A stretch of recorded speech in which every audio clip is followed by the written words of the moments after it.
Hi, this is Eric and welcome to How to Do Difficult and Boring Tasks as an ADD person. So the goal of this video is to take you from a place of dreading a task and staring at it for hours to, and maybe even procrastinating, to a place of epic workflow. Okay, so who is this video for?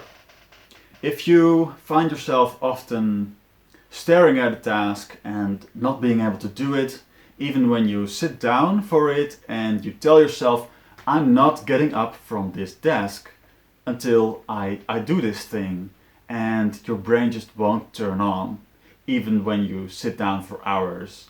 And maybe you're not even distracted, but you just can't fucking start.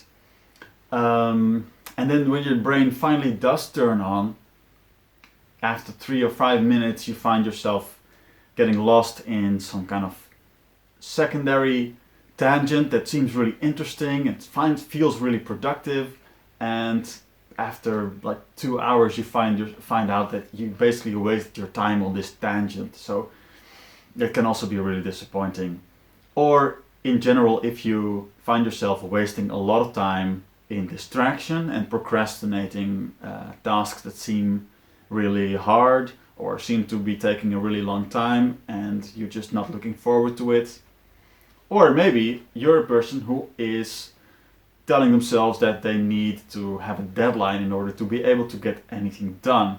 So these are the people who say, oh man, I need a deadline to be tomorrow. I only work under pressure and then I can get shit done, right? But I can't get shit done if the deadline is 2 weeks from now. It has to be tomorrow. And that's just my process. Well, okay, that's one way it could work, but I would really urge you to keep watching and see if this technique would help you. Okay, so now that we know whether this is for you, let's talk about how I came up with this.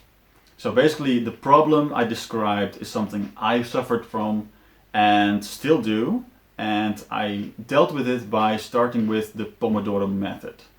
So if you don't know what the Pomodoro method is, don't waste your time looking it up. It's very, very simple. It's basically setting a timer for 20 minutes to work on your thing, and then every 20 minutes you take a 5-minute break. And you just do 20 minutes, 5 minutes, 20 minutes, 5 minutes, repeat until done. What's great about this is what you are looking up against. What you're up against is no longer a mountain of work, which feels huge and could be like hours of work, could be days of work. You're just looking at 20 minutes. And 20 minutes is doable, right? You can do 20 minutes of suffering, however terrible it is, you can survive that. So it kind of breaks down the resistance to 20 minutes, which is manageable. So that's what's great about the Pomodoro method, which is why I used it. And I would recommend people try it, but I think this is slightly better, and I'll tell you why. So what's not so great about the Pomodoro method is 3 things. Number 1, it's basically allows you to be really vague about what you are planning to do exactly.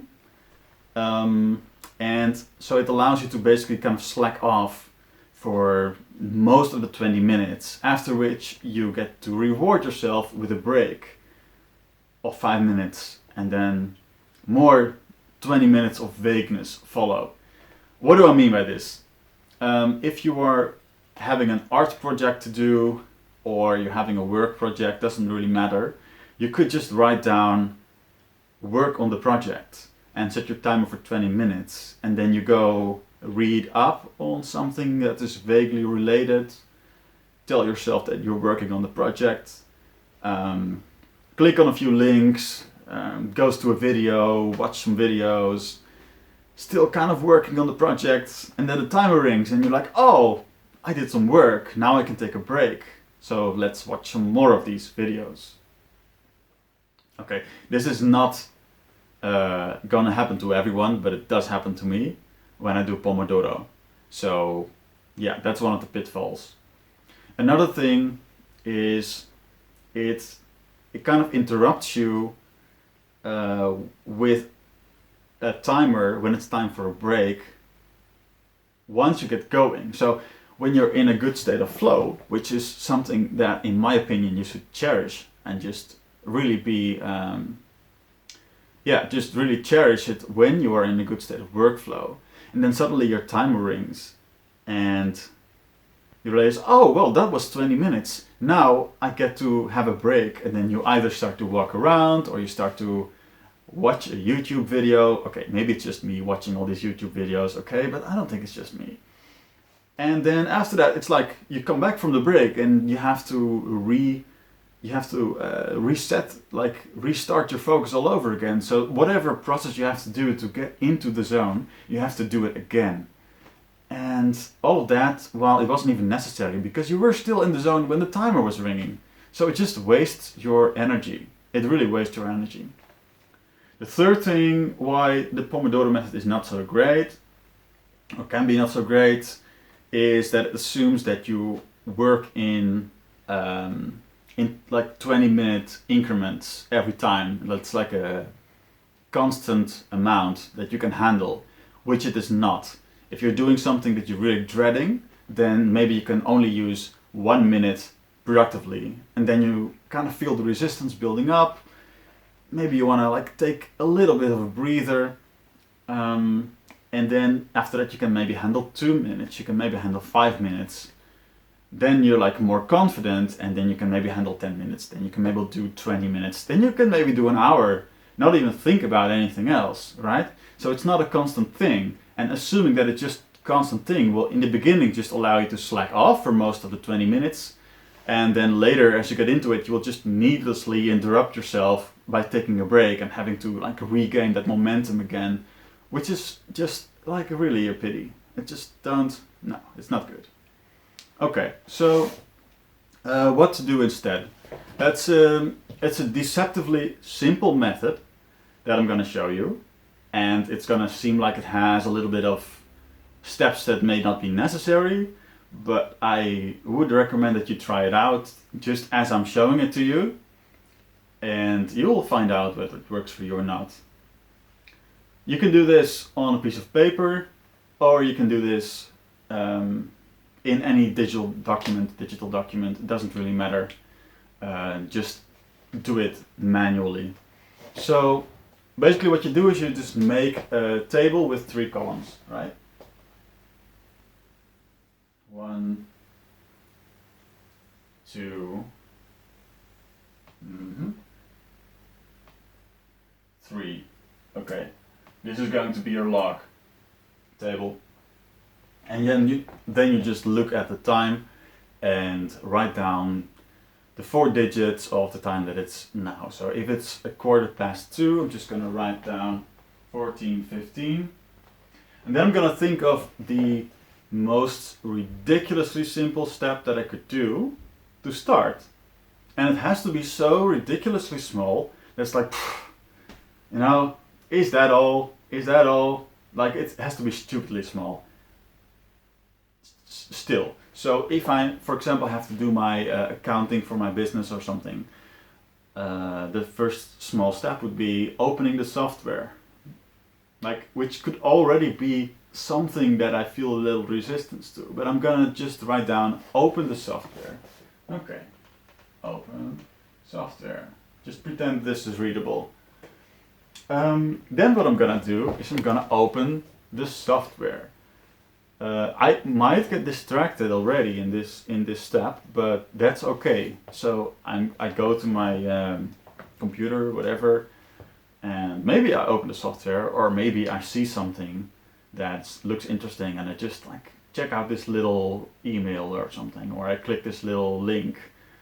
But at some point I will just open the software, and then I will realize, oh, I did what I wrote down. I did what I wrote down. So now it's time to check back in with the log table and see what time it is now. And now it's 14:18. So first I write down the new timestamp. Make a new row. Because I'm done with this step. Then I'm gonna subtract this from this and basically just calculate how many minutes it took me. And write that here, so it's like 3 minutes. Good. Now I just think of the next ridiculously small step, which for me would be find one of the invoices that I have to input into the system and just input it, process it. So I'm just gonna process one invoice. I'm gonna write that down.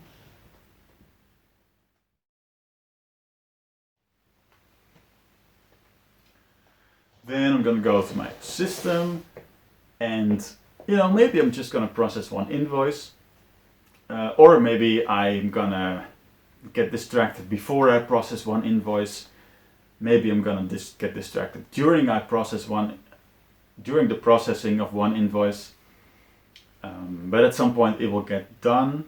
Maybe after that I'm reading some kind of blog and I realize, oh wait, yeah, where am I? I processed an invoice. Cool, yeah. Maybe I just wasted 10 minutes. The thing is, you don't beat yourself up over this. You just calculate the time and you just keep going. So now it's 14:30, processed one invoice. Great, so that means it took me 12 minutes. And the next step is to process another invoice. So you can make the steps bigger when you feel like it's getting really easy, you're getting into some kind of rhythm. But before that, just makes the steps really, really small. Great.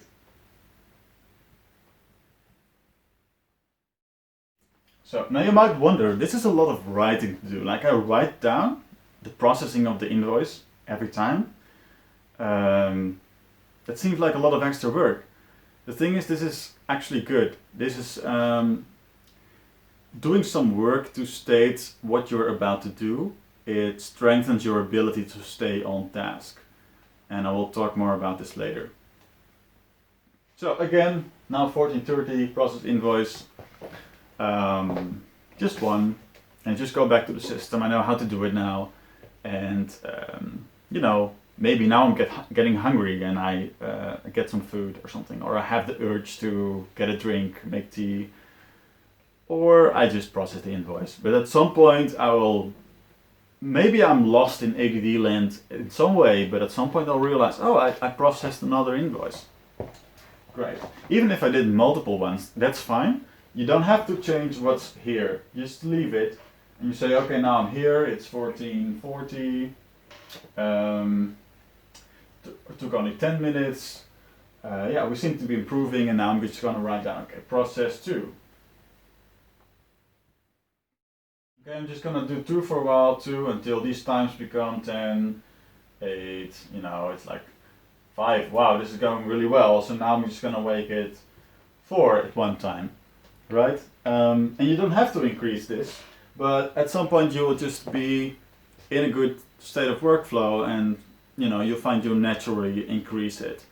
So what's important here is to manually write down what you're about to do, to keep the steps really, really small, like in a way that it feels doable, very, very doable to you, like ridiculously doable, like seriously doable. Okay? And thirdly is to just keep doing it. So let's talk about why this works. This actually strengthens your resolve by making micro commitments. So the fact that you are stating your intention physically, either on paper or on the computer, it basically tells your subconscious, like, I'm really setting out to do this thing. And now the next time that you encounter something that could be interesting to do instead, your brain kind of goes, no, wait, we just wrote down what we were about to do. Are we liars? I don't think we're liars. And so it makes it easier to stay on track with something that you really don't want to do. But that resistance kind of goes away. So the second thing is, it really forces you to think about whether the steps you're writing down still make sense. So kind of, it keeps you on track with what you're doing, checking in, and is this still what makes sense to be doing right now? Because you're thinking about it all the time. Thirdly, it forces you to clarify what exactly needs to happen. This is like fundamental to overcoming resistance, is breaking it down into the tiny fundamental steps that basically make up whatever needs to happen. And once you have those steps, it doesn't seem that hard anymore. So you could do it, you kind of could do it all at once, just like think of your project, break it down into tiny steps all at once. But that in itself is something that is really something you could be dreading. It seems like a large task. As well as while you're working on it, the steps need to sometimes change and you'll have all this breaking down work done for nothing. So I find the best way to do it is just break it down into very, very small bites as you're going along in this way. Another benefit of this is it doesn't interrupt your workflow, or it doesn't interrupt your focus when your focus is good. So there's no timer going off telling you to stop focusing once you get going, which is great. Sometimes we do need a break, but it kind of does give your brain a little break. It gives your brain a little breather while you are checking off something and just going, oh, okay, I did this, what's the next step? And it's kind of like your brain can breathe. It has the same benefit as a break, but it doesn't take you out of your, it doesn't kill your momentum, it doesn't take you out of your flow. So this way you can actually work longer without needing a break. Another benefit is that it kind of trains your brain to kind of keep checking in whether you are on track, and so it trains your mind to not veer off into the weeds too far. And in the beginning, this will be something you just do on paper or on the computer by just keep going back to your document, like, am I still on track? Am I still on track? After a while, this will become a mental habit. You may not even need a document anymore. You just find yourself during the day or during whatever work you're doing more often thinking, oh, am I still on track? Am I still on track? Am I still on track? And it just, basically you're like mitigating the symptoms of ADD by training your brain, which is really awesome. The last benefit of this is that it's really immediately rewarding, which is good. It's nice to feel good.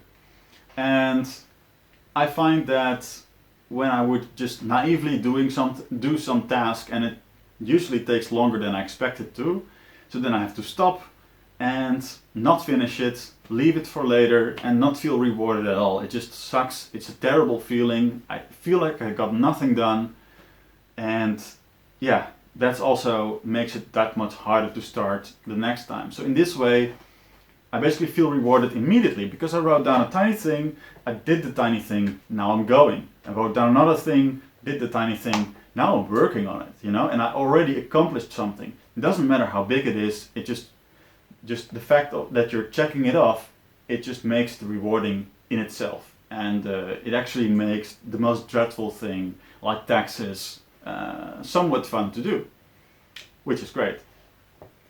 So visualize this whole process as starting an engine.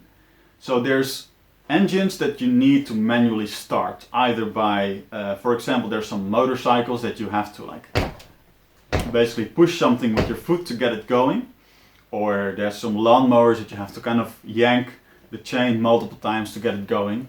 In the beginning, this is some hard work, and then later you just push again, it sputters, you push it again, it sputters, and you push it again, it kind of like starts to go by itself. And once it goes by itself, then you only have to crank it up, but it just has momentum. And this is basically what you're doing with your brain. In the beginning it's cold, and you just warm it up by, putting some force into it, and then you just ride the momentum. So that's it. And I hope you found this useful. Let me know in the comments if you find it useful and how you would apply it, or anything else that you can think of. I'll probably read the comments. And what else? Eat your vegetables, and thank you for watching.